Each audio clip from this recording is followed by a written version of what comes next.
Just imagine your whole entire life on the hand of one push of a button. The Cuban Missile Crisis was a scary 13 days in which it put the world on the brink of panic on a nuclear war. No one truly knew what was going on. It all started on October 15th, 1962, where it was a feud between the United States of America and the Soviet Union, aka Russia, where Russia had placed their missiles in Cuba.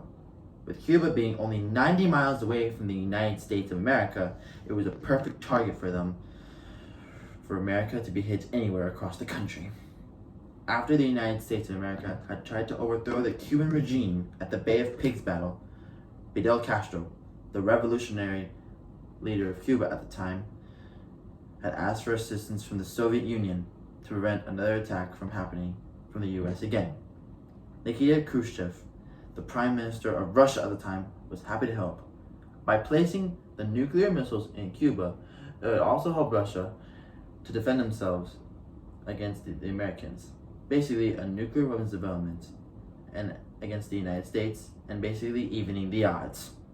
One day, an American military plane flew over the island and discovered the construction sites being built by the Russians. Once it was discovered, Kennedy had ordered a naval blockade to be set up around the island to prevent the missiles being shipped to Cuba from Russia. Kennedy may have called it quarantine, but the Russians called it an act of war. Nikita Khrushchev had wrote a letter to Kennedy how he had violated the use of international waters and airspace, and how it only pushes them to a nuclear war to start.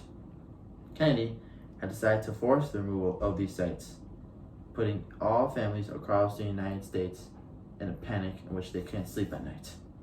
On October 25th, Nikita had made an offer. He would remove the missile sites from Cuba if, and only if, Kennedy had agreed to never invade Cuba and would leave them alone to their business. And Kennedy would remove the sites of Turkey of all the missiles. And on October 28th, the missiles were finally removed by the Russians from Cuba, by the Americans from Turkey.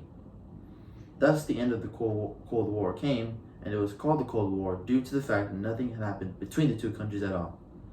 And today, the two countries had agreed to make a hotline to negotiate terms in case another crisis had started. A quote by John F. Kennedy once said, "Let us never negotiate out of fear, but let us never fear to negotiate." Thank you for your time, ladies and gentlemen.